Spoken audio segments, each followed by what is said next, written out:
बताना चाह रहे हैं जो आपको जीके से रिलेटेड है और वो इतनी महत्वपूर्ण है, शायद आप इससे पहले नहीं जानते होंगे। ये जो साइन है रुपए का, ठीक है, इसको 2010 में, वो भी जुलाई 2010 में मुंबई के आईआईटी के एक छात्र, यानी मुंबई में जो 2010 में पूर्णतया अपना लिया था। तो ये जानकारी आपको हो सकता है इसके पहले ना पता हो। विद्यार्थियों, आज आप इस वीडियो में देखेंगे कक्षा 10 के गणित प्रश्न पत्र के लिए बहुत ही महत्वपूर्ण प्रश्न, और ये जो चैप्टर है उस चैप्टर के लिए हम बता रहे हैं वो है 2 चरों वाले रैखिक समीकरण। ये जो प्रश्न बताने जा रहे हैं 4 अंकों वाले होंगे। 4 अंक वाले एक प्रश्न नहीं, हम इस वीडियो में आपको 4 सवाल बताएंगे। वो इतने महत्वपूर्ण होंगे जिनको आप हल करना ही चाहेंगे, 100% हल करना चाहेंगे। और ये प्रश्न पत्र में बोर्ड परीक्षा में पूछे जाने वाले हैं, और आपको किसी न किसी टेस्ट या गृह परीक्षा में पूछे ही जा सकते हैं या देखने को मिल ही जाएंगे। तो आप बने रहिए हमारे चैनल पर और वीडियो को पूरा देखें, इसके बिल्कुल भी ना करें, क्योंकि यदि आप नहीं भी हल करना जानते तो भी आपको समझ में आएगा कि किस तरीके से प्रश्न बनाए जाते हैं और कैसे पूछे जाते हैं, उनका सॉल्यूशन हमें कैसे करना है, किस तरीके से करना है बोर्ड परीक्षा में। जो बोर्ड परीक्षा में सबसे बात मायने रखती है वो ये कि जब हम परीक्षा देने जा रहे हैं तो हमारी तैयारी किस तरीके की है, हमें किस तरीके से प्रश्न पत्र को पढ़ना है और कैसे अटेम्प्ट करना है, बेहद महत्वपूर्ण जानकारी होती है। उसके लिए हमें सवालों को या प्रश्न पत्र को भलीभांति अच्छी तरीके से पढ़ना होता है। पढ़ने के साथ साथ समय पर विशेष मैनेजमेंट करना होता है, विशेष ध्यान रखना होता है। तो इसके लिए आप एक घड़ी भी साथ में लिए रहें, और वो भी 30 रुपीज़ वाली वाटरप्रूफ घड़ी जो आती है वो लेकर जाएं। उनमें कोई रोक टोक नहीं होती है, आपको कक्षा में ले जाने देंगे। और यदि आप डिजिटल घड़ियाँ और तमाम प्रकार की ले जाएं तो वो उनको मनाही होती है, तो वो घड़ियाँ बिल्कुल भी ना लेकर जाएं। तो चलिए हल करते हैं आज के जो सवाल हम बताने जा रहे हैं। और हल करने से पहले यदि आप और भी आगे वीडियो देखना चाहते हैं, इंपॉर्टेंट सवाल जानना चाहते हैं कि किस तरीके से हल करना है, हमें किस तरीके से पेपर अटेम्प्ट करना है, तो उसके लिए आप इस चैनल को सब्सक्राइब जरूर कर लेना और बेल आइकन को ऑल पर प्रेस कर लेना, ताकि जैसे ही मैं कोई नया वीडियो अपलोड करूंगा तो उसका नोटिफिकेशन आपको तुरंत मिलता रहेगा। तो चलिए हल करते हैं आज का ये वीडियो और सवाल। तो कुछ महत्वपूर्ण सवाल एक हमने पहले लिख रखा है, और 2 चर वाले रैखिक समीकरण 4 अंक वाले सवाल होंगे, पहले ही बता चुके हैं। तो सवाल को पढ़ते हैं। सवाल क्या कह रहा है, एक नाव 10 घंटे में धारा के प्रतिकूल 30 किलोमीटर तथा धारा के अनुकूल 44 किलोमीटर जाती है। 13 घंटे में वह 40 किलोमीटर धारा के प्रतिकूल एवं 55 किलोमीटर धारा के अनुकूल जाती है। धारा की चाल तथा नाव की स्थिर पानी में चाल ज्ञात कीजिए। इस तरीके से ये सवाल हमसे पूछा है। तो सबसे मेन काम होता है कि ऐसे सवाल जब भी हों, वार्षिक प्रश्न जब भी पूछे जाए, तो उनका जो मेन मोटिव है वो कहना क्या चाहता है ये हमें समझना बहुत ज़रूरी होता है। तो कुछ शब्द हम बता देते हैं, जैसे प्रतिकूल और अनुकूल। प्रतिकूल का अर्थ होता है जो हमारे पक्ष में हो, यानी जिससे हमें लाभ हो, यानी लाभ का अर्थ है कि कम समय में हमें ज़्यादा जो रिटर्न दे, ज़्यादा काम हो जाए, वही तो प्रतिकूल होगा। और नहीं, वो अनुकूल होगा। प्रतिकूल वो चीज़ होगा जो हमें हमारे पक्ष में ना हो, यानी हमारे खिलाफ हो। यानी जैसे हम कोई भी काम करें, समय ज़्यादा लग जाए और हमें उसका रिजल्ट यानी काम कम हो, वो प्रतिकूल हुआ है ना। तो ऐसे समझ सकते हैं। तो अब देखो, जब सवालों में बात है धारा के प्रतिकूल, यहाँ पर बात हो रही है। जैसे कंसीडर करते हैं ये एक नदी है, ठीक, ये एक नदी है। तो नाव जब, और इसकी दिशा किधर है, ये दिशा हो गई। अब मान लेते हैं ये एक नाव है। नाव जो है ना, ये धारा की दिशा में ही जा रही है इधर को, तो ये हुआ धारा के अनुकूल, यानी जिधर को पानी बह रहा उधर को नाव भी जा रही, तो ये धारा के अनुकूल हुआ। अब ये नाव, धारा इधर को बह रही लेकिन नाव ये इधर को आ रही, तो ये हुआ प्रतिकूल, ठीक है ना। इसको तुम आप समझ सकते हैं अनुकूल, और ये हुआ हमारा प्रतिकूल, ऐसे समझ सकते हैं। ठीक, समझने के लिए ये बताया, अनुकूल और प्रतिकूल का अर्थ समझ में आ गया होगा। अब देखते हैं सवाल को हल करने के लिए कि सवाल ये क्या कहना चाहता है। तो हम इस तरीके से लिखेंगे हल। सबसे पहले हल करने में हम क्या करेंगे, जो चीज़ें पूछी गई हैं उनको मान लेते हैं। क्या पूछा है, धारा की चाल तथा नाव की स्थिर पानी में चाल ज्ञात कीजिए। तो धारा की चाल और नाव की चाल पूछे तो हम क्या कहते हैं, देखो नाव धारा से तेज ही चलेगी, तो हम इसलिए नाव की चाल को पहले मान लेते हैं, माना, और धारा की चाल, ये हमने दोनों मान लिया। अब देखो जो रिलेशन दिया है वो क्या है, कर एक नाव 10 घंटे में धारा के प्रतिकूल 30 किलोमीटर जाती है, यानी 10 घंटा में धारा के प्रतिकूल 30 किलोमीटर तथा धारा के अनुकूल 44 किलोमीटर जाती है। यानी 30 किलोमीटर आने और 44 किलोमीटर जाने में कितना टोटल समय ले रही है, 10 घंटा। यानी ये दोनों समय एक साथ रखे गए हैं, ये चीज़ समझना जरूरी है। ठीक है ना, क्योंकि भाई देखो ये नहीं अलग अलग नहीं दिया, कह रहा 10 घंटे में धारा के प्रतिकूल 30 किलोमीटर तथा धारा के अनुकूल 44 किलोमीटर जाती है, यानी टोटल दूरी कितनी तय की, 44 और 30, ठीक है, 74 किलोमीटर तय किया। हालांकि ये हमें नहीं करना है, अलग अलग चालें हुई तो अलग अलग ही हमें जोड़ना होगा। ठीक, तो ऐसी स्थिति में हमें क्या करना है भाई, जब धारा के दिशा में जा रहे समय एक है तो सापेक्ष चाल निकालेंगे। ऐसी स्थिति में हमें सापेक्ष चाल ही निकालना होता है। ठीक, तो सापेक्ष चाल निकालेंगे। ठीक है, सापेक्ष चाल होती है जैसे हम मान लो नाव इधर को जा रही तो इधर को ही धारा बह रही है, दोनों एक ही दिशा में जब काम होते हैं, ठीक है, तो वो हो जाती है सापेक्ष चाल। ठीक, तो ये क्या होंगी, सापेक्ष चाल। यानी अब जैसे समझ, यही चीज़ समझना जरूरी होता है। जैसे मान लो इधर को एक हवा चल रही है, इधर को ही हम साइकिल से जा रहे हैं, तो ऐसे में क्या होता है, साइकिल बहुत ही कम मेहनत के साथ ऐसा लगता है तेज जा रही है, और यदि हवा ऐसी जा रही है और हम उधर से आ रहे हैं तो मेहनत ज़्यादा पड़ती है और ऐसा लगता है साइकिल बहुत धीरे चल रही है। तो ऐसी स्थिति में जब अनुकूल होता है, हवा अनुकूल चल रही होती है तो चाल जुड़ती हैं, प्रतिकूल चल रही होती है चालें घटती हैं। तो वही काम अनुकूल हो रहा है काम जब, ठीक है ना, धारा की दिशा में जा रहे हैं, यानी ये अनुकूल है, तो इसका मतलब चालें क्या होगा, जुड़ जाएंगी, यानी x प्लस वाई किलोमीटर प्रति घंटा। अब धारा की प्रतिकूल दिशा में, धारा की प्रतिकूल दिशा में कितना जा रही है, अच्छा यहाँ हम ऐसा ये 30 किलोमीटर वगैरह वगैरह नहीं लिखते, सीधे ये लिख रहे हैं कि धारा की दिशा में। ठीक है, अच्छा धारा की यहाँ से हम लिख लेते हैं धारा की बराबर सापेक्ष चाल, यानी अब जब विपरीत जा रहे हैं तो चाल घटेगी, ये समझ चुके होंगे, यानी x माइनस वाई। अच्छा अभी देखो इसमें हमने जोड़ दिया, सिंपल सा काम, जोड़ना चाहे आगे पीछे कैसे जोड़ दो। अब इसमें x माइनस वाई, क्योंकि नाव की चाल धारा की चाल से हम ज़्यादा होगी, इसलिए जो भी हो धारा की चाल उसमें नाव की चाल में से धारा की चाल घटेगी। ठीक है, तब जो चाल बचेगी वो नाव की चाल होगी। तो ये क्या हो जाएगा, किलोमीटर प्रति घंटा। ये चालें दोनों की हमें सापेक्ष पता चल गई।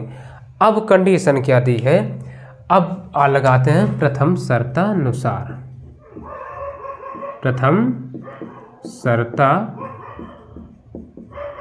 भाई, प्रथम शर्त यही करें, एक नाव 10 घंटे में, यानी समय दे दिया, समय दे दिया तो इनका हम समय निकाल लेते हैं, समय ही सूत्र लगाएंगे।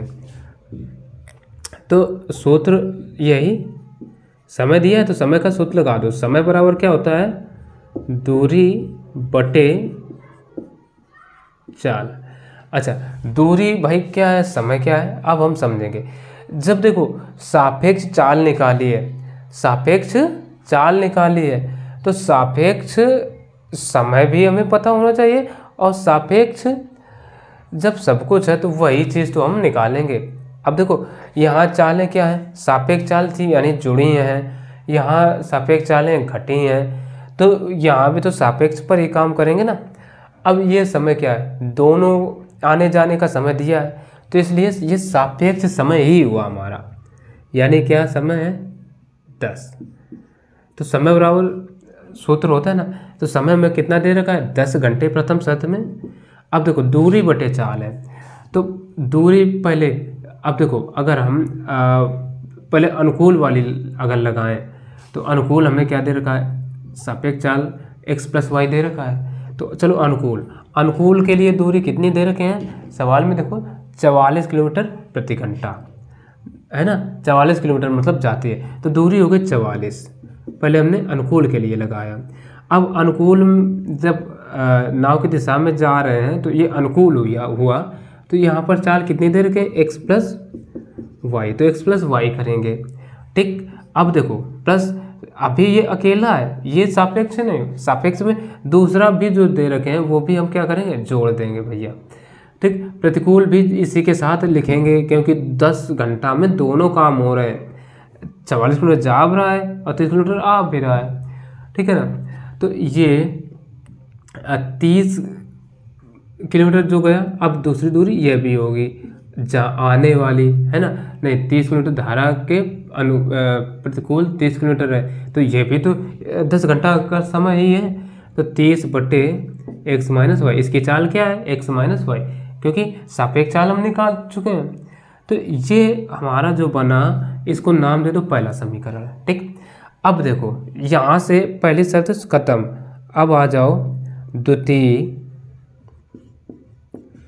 शर्तानुसार। द्वितीय शर्तानुसार सवालों को, एक एक सवाल को अच्छे से समझिए। द्वितीय शर्त क्या है, 13 घंटे में वह 40 किलोमीटर।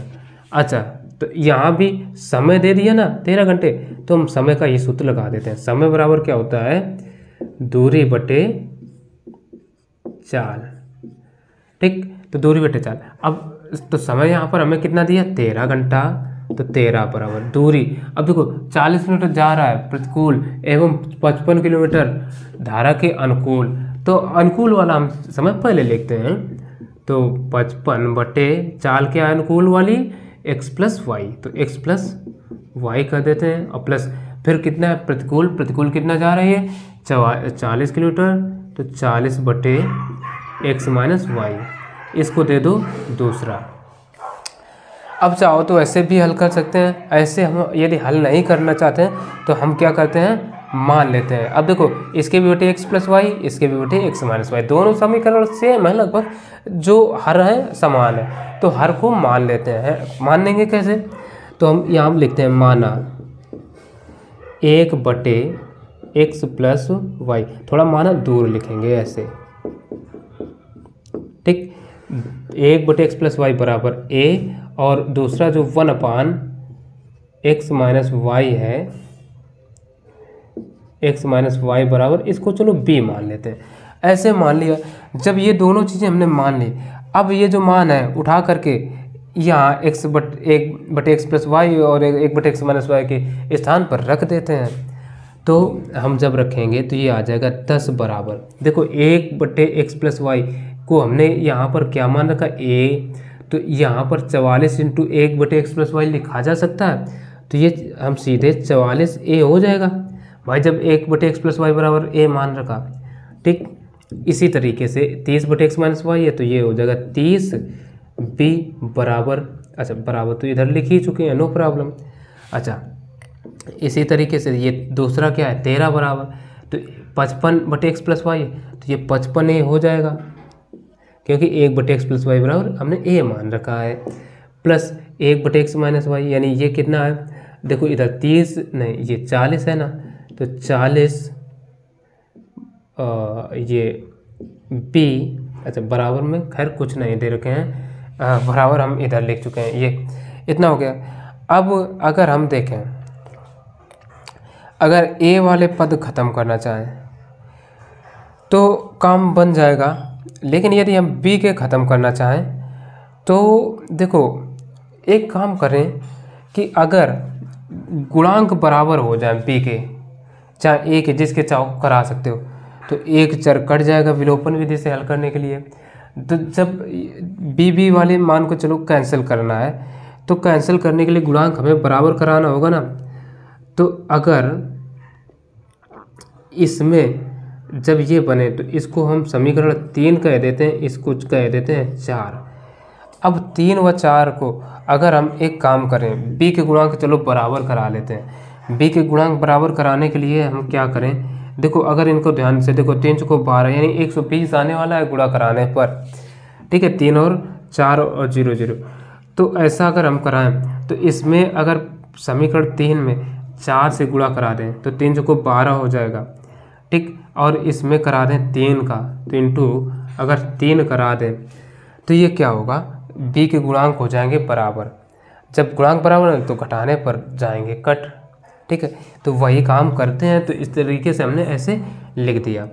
तो अब अगर हम इसको देखें तो 3 4 का इधर गुणा हो रहा है, तो ये हो जाएगा 10 चौक 40 बराबर 4 का गुणा हो 4 चौको 16 की 6, 4 चौको 16 1 17 यानी 176 ए प्लस 4 तय 12 यानी 120 बी, ठीक। अब 3 का इसमें तो 13 तय 39 बराबर 3 का 5 में 53 15, नहीं इधर से थोड़ा लिखो, 53 15 1 16 165 ए प्लस का 300 को 12 यानी बी, ठीक।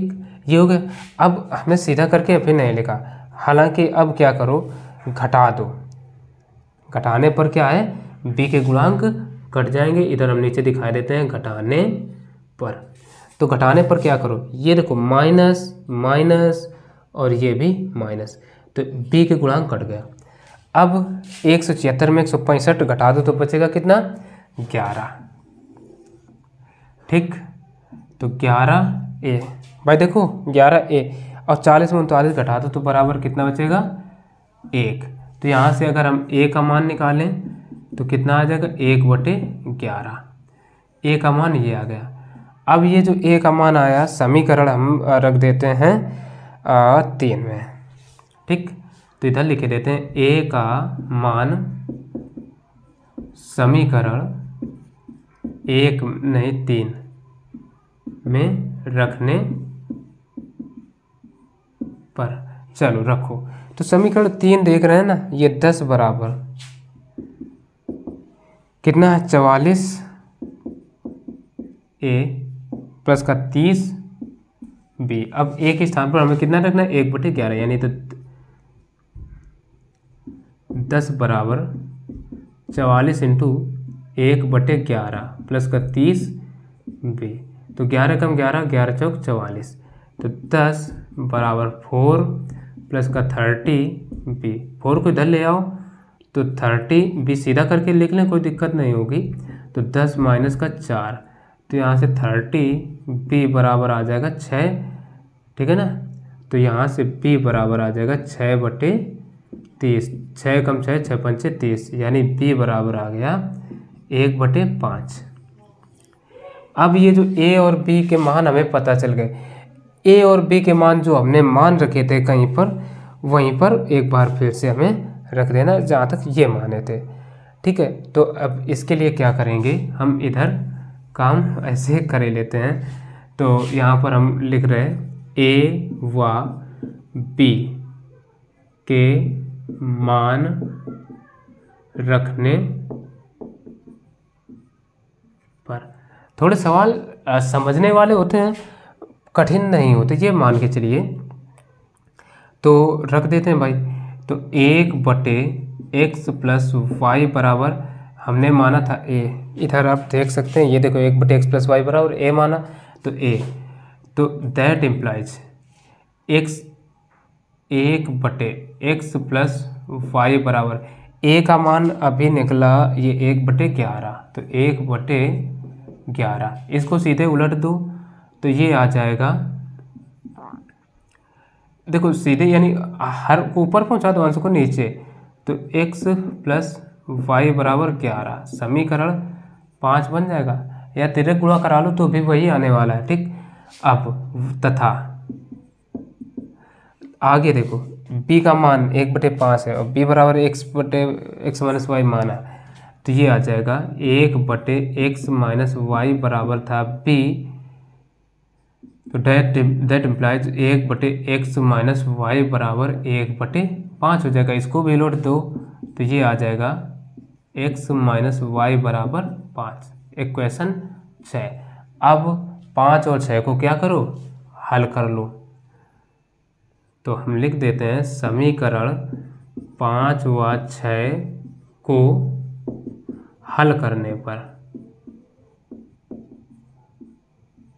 पर चलो हल करो।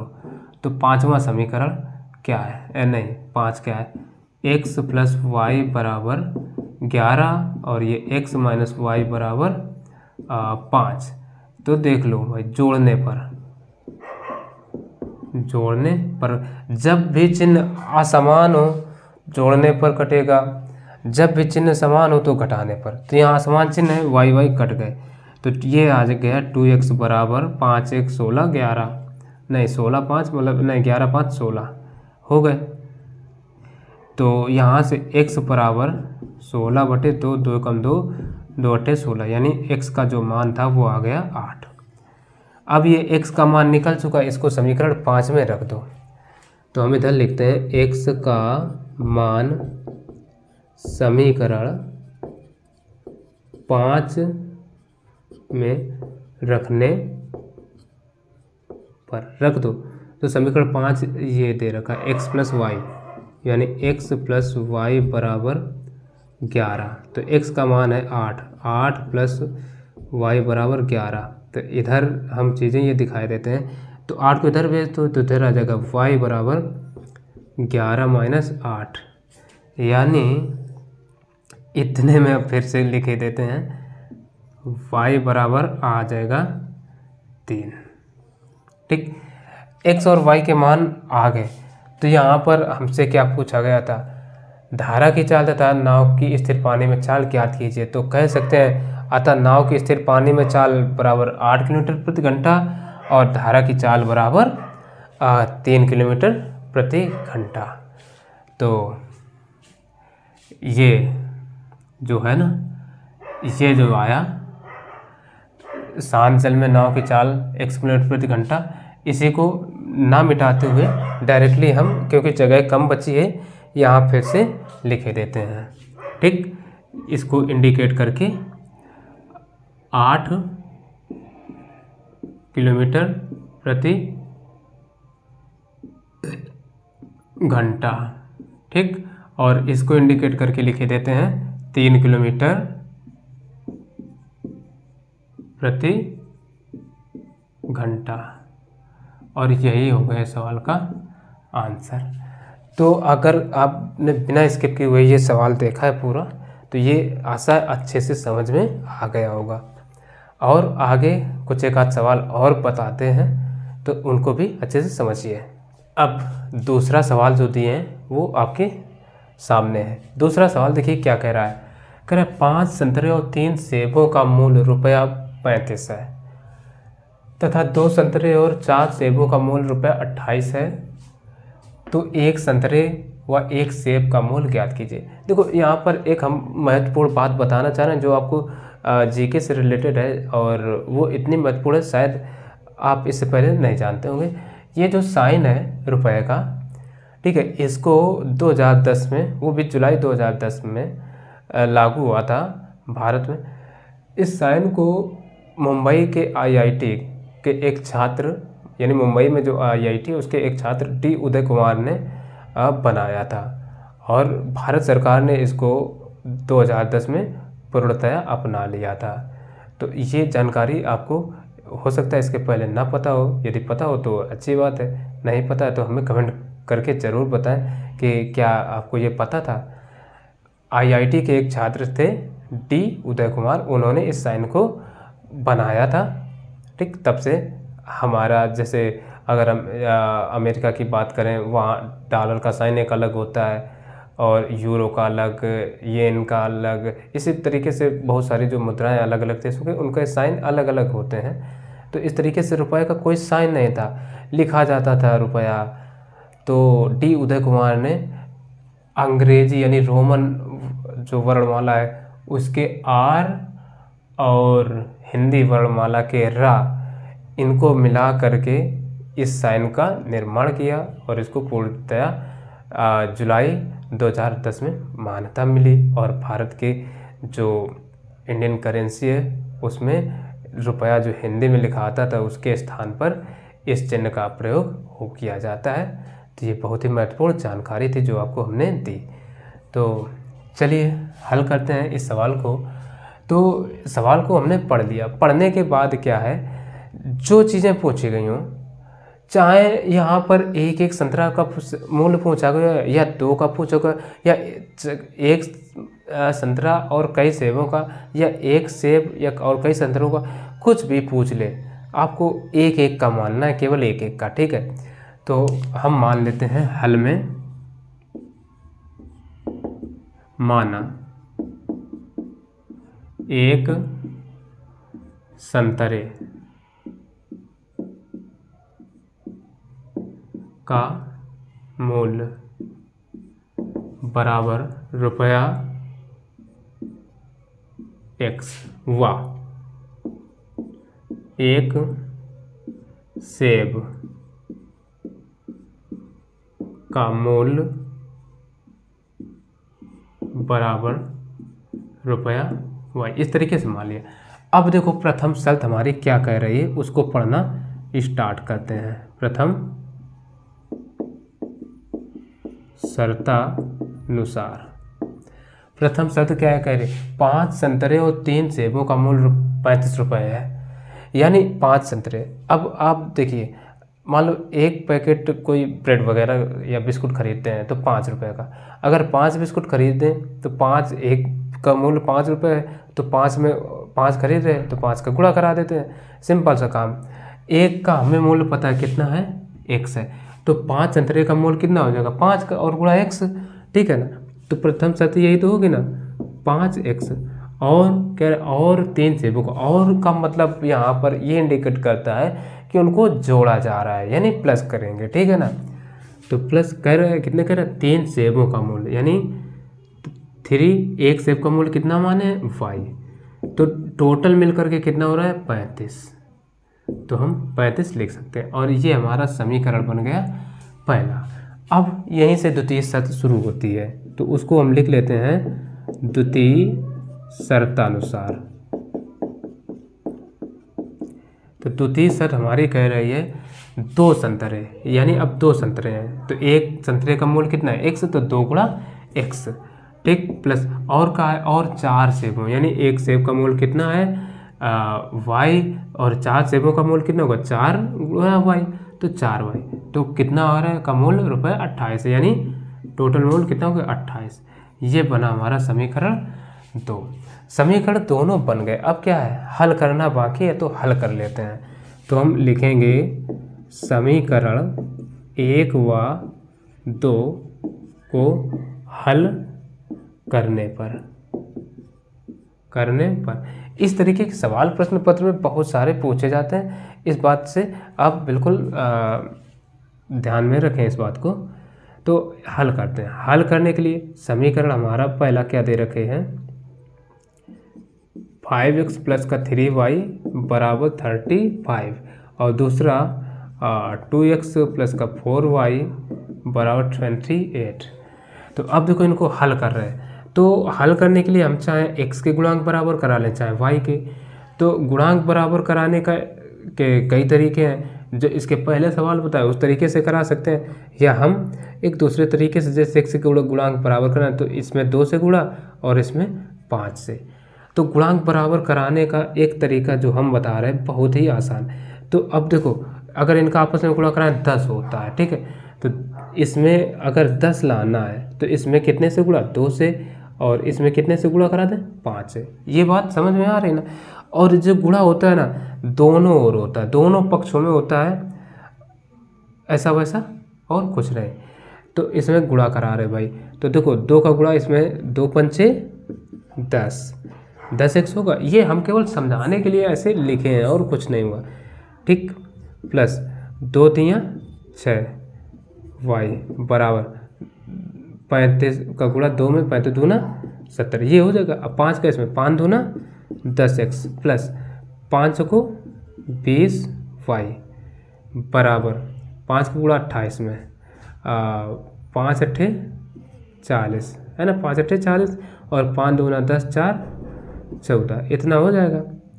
अब देखो गुणा हमने शायद ठीक कराया है, एक बार चेक कर लो भाई। 2 पंचे 10, 2 3 6 और 5 ठीक है। 5 दूना 5 को 20 और 5 अट्ठे 40, 5 दूना 10 4 14 ठीक है। अब देखो गुणांक जब भी समान हो ठीक है कटते हैं, लेकिन चिन्ह को कब कटेंगे, कैसे कटेंगे ये देखो। अगर चिन्ह समान है तो घटाने पर, चिन्ह समान है तो जोड़ने पर। तो यहाँ समान चिन्ह थे तो घटाने पर कट रहे, यहाँ भी प्लस को रिमूव किया माइनस आ जाएगा और यहाँ माइनस, तो ये कट गया। अब देखो 6 में 20 घटा दो तो बचेगा माइनस का जो भी बचेगा, माइनस के 14y बराबर 70 में 140 लेस करो तो माइनस के 70 ही बचेंगे। माइनस माइनस यहाँ कट गए, बचा y बराबर आ जाएगा 70/14, 14 कम 14 14 5 70, यानी जो y का मूल्य आया वो आ गया 5। अब ये जो y का मान है इसको हम समीकरण 1 में रखे देते हैं, इधर लिख देते हैं y का मान समीकरण 1 में रखने पर। चलो रखो समीकरण 1 ये पहले एज इट इज नोट करेंगे। 5x प्लस का 3y बराबर 35। तो देखो 5 x का मान तो निकला, y का निकला है, तो 5x प्लस 3 × 5 बराबर 35। तो यहाँ से 5x प्लस 53 15 बराबर 35। आगे इधर कर लेते हैं।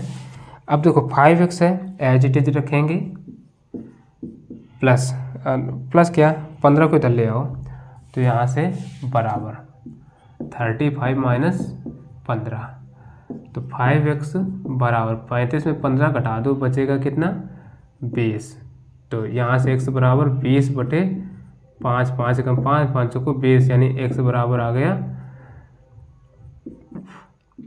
4। अब x क्या माना था, x था संतरे का मूल्य, कह सकते हैं हम अतः एक संतरे का मूल्य बराबर कितना 4 रुपया, व एक सेब का मूल्य बराबर ₹5। और यही हमसे पूछा गया, तो यही होगा इसका आंसर। आशा है ये पूरा वीडियो आपको अच्छा लगा होगा, और अच्छा लगा हो, अच्छे से समझ में आया हो तो वीडियो को लाइक कर देना, और चैनल पर पहली बार आए हैं सब्सक्राइब नहीं किए हैं तो सब्सक्राइब ज़रूर कर लेना। और ऐसे ही हमारा हौसला बढ़ाते रहिए और आप खुद पढ़ते रहिए हमारे साथ। तो चलिए मिलते हैं फिर अगले वीडियो में। अगले वीडियो को भी आप अपना ज़्यादा से ज़्यादा प्यार दें, लाइक करें और चैनल को सब्सक्राइब करें। तो चलिए मिलते हैं फिर अगले वीडियो में, तब तक के लिए नमस्कार।